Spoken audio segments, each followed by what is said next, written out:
La discorde a toujours régné dans l'univers. Notre monde en fournit 1000 exemples divers. Chez nous, cette déesse a plus d'un tributaire.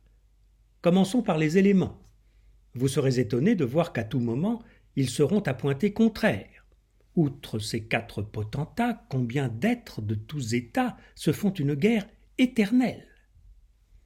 Autrefois, un logis, plein de chiens et de chats, par 100 arrêts, rendus sous forme solennelle, vit terminer tous leurs débats. Le maître ayant réglé leurs emplois, leurs repas, et menacé du fouet quiconque aurait querelle, ces animaux vivaient entre eux comme cousins. Cette union si douce et presque fraternelle édifiait tous les voisins. Enfin, elle cessa. Quelques plats de potage, quelque os par préférence à quelqu'un de donné, fit que l'autre partie s'en vint tout forcené représenter un tel outrage. J'ai vu des chroniqueurs attribuer le cas au passe-droit qu'avait une chienne angésine.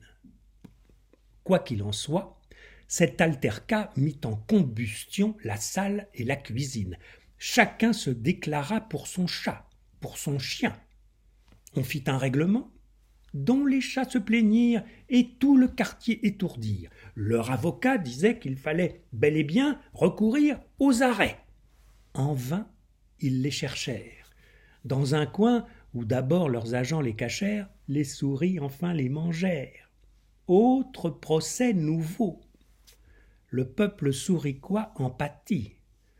Maint vieux chat, fin, subtil et narquois, et d'ailleurs en voulant à toute cette race, les guetta, les prit, fit main basse.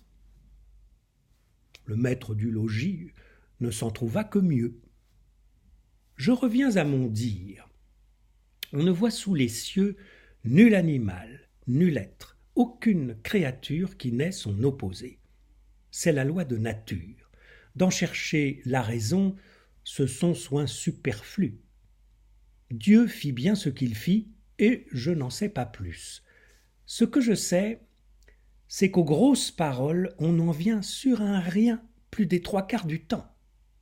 Humains, il vous faudrait encore à 60 ans renvoyer chez les barbacoles.